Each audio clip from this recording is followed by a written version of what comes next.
Olá, caros alunos, vamos iniciar mais um encontro com a história.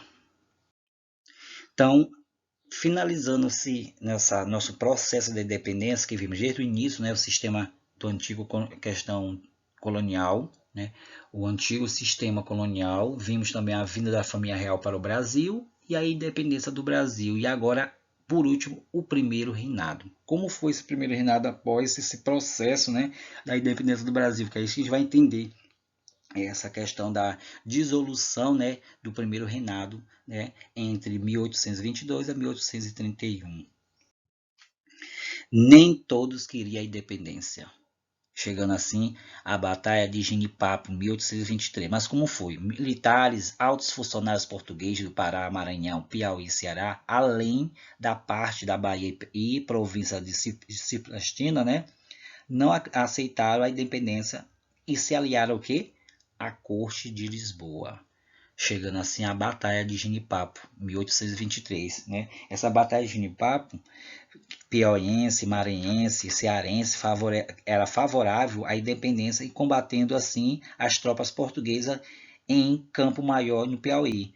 Mas com tudo isso, esse movimento teve forte caráter popular e contou com a participação de sertanejos, vaqueiros, artesãos, fazendeiros, roceiros, lavradores e até mesmo os escravos, né, que estavam nesse processo da independência do Brasil. Então, essa batalha de Genipapo ocorreu dia 13 de março de 1823, que a partir daí esse movimento popular levando, né, a essa grande batalha para em prol da independência e contra as tropas portuguesas. Após a vitória das tropas portuguesas nesse conflito, a invasão do acompanhamento militar por sertanejo e deserção dos soldados levaram à prisão do governador né, João José da Cunha Fidel.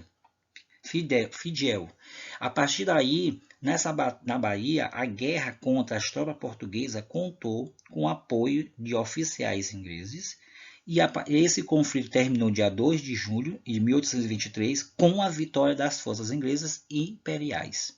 Então, todo esse processo, né, como a gente podemos perceber que nem todos queriam a independência, mas começou esses grandes movimentos em prol da independência do país, levando a Assembleia Constituinte de 1823. Mas como foi a formação dessa Assembleia Constituinte de 1823? Então teve várias controvérsias, né? E a partir daí a gente vai entender como foi esses interesses, né?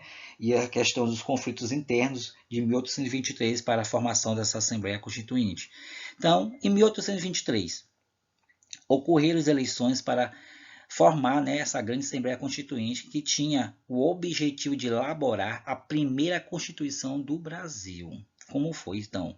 A Assembleia foi composta por advogados, padres, funcionários públicos civis e militares, e a participação dos proprietários rurais que se dividiu em duas correntes distintas. Como era essa divisão desses proprietários rurais nessas correntes distintas? Primeiro, a primeira corrente era a questão partidárias do imperador, né, que eles defendiam o governo, né, centralizador e forte, né, para derrotar os separatistas.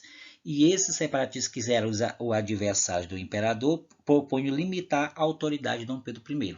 Por isso que os proprietários rurais dividiram, né, essas duas correntes e aí tinha essas propostas, levando, né, apesar que os conservadores mantesse os interesses das elites nesse projeto inicial, né, que desagradou Dom Pedro I, pois limitava ainda seus poderes. Com isso, o que Dom Pedro I fez? Ele enviou suas tropas. A Assembleia Constituinte foi o quê? Dando fim aos trabalhos da Assembleia Constituinte, que foi conhecido isso como Noite da Agonia.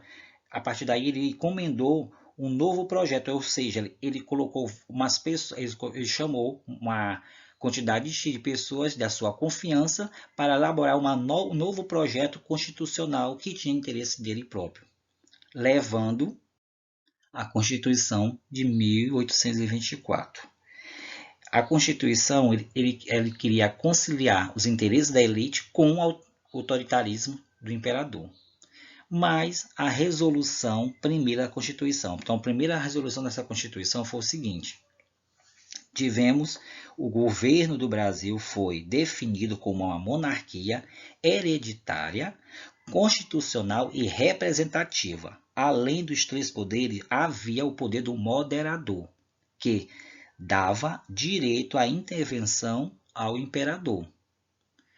Com isso, também tivemos o catolicismo, que foi adotado como a religião oficial do Império, né? E foram também estabelecidos o princípio da tolerância religiosa e a educação primária gratuita. Também tivemos, né, a questão que foi mantido o direito à propriedade de terras e de escravos e engenhos libertos, nascidos no Brasil, que eram cidadãos, mas não tinham direitos restritos. Com isso, os direitos deles eram restritos. Mas também tivemos também o voto. O voto era o quê? Indireto, ou seja, cessitário. O que seria esse cessitário? Um colégio eleito escolhia o quê? Os deputados, e os cidadãos precisariam ter, no mínimo, uma renda mínima para poder votar, ou seja, ou se candidatar à Câmara ou Senado. Foi também excluída a proposta de integrar o índio, ou seja, os indígenas, por meio da educação, do trabalho e do casamentos mistos, e também do convívio social com os brancos. Essa exclusão estava nessa Constituição de 1824, que tinha interesses das elites e do autoritarismo do imperador. E a partir daí, essa foi a primeira resolução da Constituição, levando e provocando o quê? Revoltas, principalmente em Pernambuco. Uma nova revolta estourou em Pernambuco contra isso. O descontentamento da dissolução da Assembleia Constituinte que Dom Pedro fez, que ele acabou deu fim à Assembleia Constituinte, né, porque limitava o seu poder, e também por conta do caráter centralizador dessa Constituição de 1824, né, levando à difusão de ideias liberais na província de Pernambuco, onde havia forte sentimento de anti-português e favorável à República, que eles queriam realmente a independência, né? Com isso surgiu a Confederação do Equador de 1824, que proclamou por revoltosos, né, que propuseram uma república independente, ou seja, uma repressão, essa repressão violenta do governo e prisão dos principais líderes e condenação à morte de 9 deles, inclusive do Frei Caneca, tudo isso ocorreu nessa Confederação do Equador. Mas com essa difusão dessas ideias liberais da província de Pernambuco, tivemos o quê? No periódico assim, o Sentinela da Liberdade, né, Cipriano Barata, que defendia a liberdade de imprensa e o governo liberal e federativo. Também tivemos no jornal Tifes Pernambucano, Frei Caneca denunciava o autoritarismo do governo imperial e conclamava também o povo, ou seja, a revolta. Então, por conta desses movimentos ocorridos, desses grandes nomes da história que levou essa revolta pernambucana, o governo imperador, o que ele fez? Ele começou a fazer a repressão violenta e prisão dos principais líderes dessa revolta, inclusive do Frei Caneca, né, que foi realmente condenado à morte por conta esses episódios ocorridos na revolta de Pernambuco. E chegando assim à guerra pela província de Cisplantina, né? Essa guerra foi o seguinte: durante o governo de Dom João VI, a banda oriental, ou seja, o atual Uruguai, foi incorporada ao Brasil com o nome de província de Cisplantina, né? Que seria o quê? Um controle dessa região, que era motivo de conflito entre os portugueses e espanhóis desde o século XVIII. Com isso aí, o que resultou? Em 1825, rebeldes dessas províncias declararam a ruptura com o Brasil e a incorporação da região da província Unidas do Rio de Prata, que é a atual Argentina. Mas teve no início que a guerra entre o Brasil e o governo de Buenos Aires, que trouxe perdas humanas e custos financeiros por ambos os países, dos ambos lados. A guerra terminou só em 1828, com a independência da província, que passou a ser chamada de República Oriental do Uruguai. Então, esse episódio conhecido com a guerra pela província de Ciprantina foi isso. A partir do controle, né, que eles tinham, com a região entre o motivo desse conflito foi os portugueses e espanhóis, que desde o século XVIII eles faziam essa guerra por conta dessa província, ou seja, desse território, levando durante o governo de Dom João VI, né, a Banda Oriental, atual Uruguai, que foi incorporada ao Brasil com o nome de Província de Cisplatina. Mas só em 1825 que esses rebeldes começaram a declarar a ruptura, ou seja, queria a separação do Brasil ou a incorporação da região da província unidas, né, pelo Rio da Prata, atual Argentina. Mas com tudo essa revolta ocorrida, né, teve o início dessa guerra entre o Brasil e o governo de Buenos Aires, que trouxe grandes perdas humanas e também financeiras para ambos os lados. Surgindo assim que terminou a partir de 1828, né, com a independência dessa província que passou a ser chamada República Oriental do Uruguai. Final, a abdicação de Dom Pedro I. Como foi essa abdicação? Então, o baixo preço dos produtos agrícolas no mercado internacional e os elevados gastos militares aumentaram a dívida pública. Com isso, o governo levou os impostos à emissão de moedas, causando aumento de custo de vida e também a falência do Banco do Brasil em 1829. Com essa falência do Banco do Brasil em 1829, o conflito entre o poder legislativo e o imperador, né, que convocou a Câmara dos Deputados apenas em 1826. Também tivemos associações oposicionistas e membros de alto comando do Exército pedindo a derrubada do governo.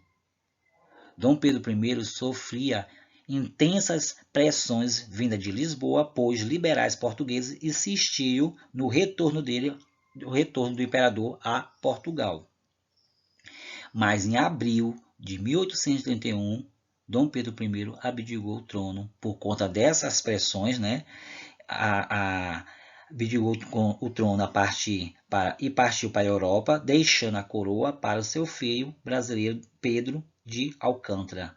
A abdicação do imperador significou vitória das elites do Centro-Sul e ruptura definitiva com Portugal. Você se lembra que lá na Constituição de 1824, né, que ele conciliou os interesses da elite e o seu autoritarismo, né, do imperador, que era a questão que ele decidiu que o Brasil seria uma questão hereditária, né? Era uma monarquia hereditária representativa, então é isso. Após a sua saída, a abdicação do trono do Dom Pedro I e volta para Portugal, como ele era hereditário, que ele deixou afirmado naquela resolução, ele passou o trono para o seu filho, que foi Dom Pedro de Alcântara, né, como é a questão hereditária, e aí a abdicação do imperador significou a vitória das elites Centro-Sul e ruptura, né, definitiva com Portugal. Então, tudo isso ocorreu do primeiro reinado, né, com fortes pressões que levou Dom Pedro I, e não só das elites, interesses das elites também, que estava posicionado por conta dos aumentos, altos custos que ele levou, né, por conta do forte demanda dele para as forças militares do dinheiro, aumentando assim os impostos, a população começando a sofrer, e com isso também as elites, e a partir daí eles começaram a pressionar Dom Pedro para renunciar e voltar realmente a Portugal, para poder começar a conciliar, né, o governo. Com essas grandes perdas ocorridas, Dom Pedro I renunciou e se retirando do Brasil, voltando a Portugal, mas mesmo assim deixou seu filho Pedro Alcântara para comandar, né, a América Portuguesa, ou seja, o Brasil. Tudo isso ocorreu nesse parte do primeiro reinado, né, nesse processo da independência do país. Então, isso foi o que ocorreu nesse grande processo da independência do Brasil. Desde o início a gente está falando sobre esse processo. Então, fique com Deus. Até a próxima. Fica com essa grande palavra, mundo. E a partir daí, o desenvolvimento, né, central.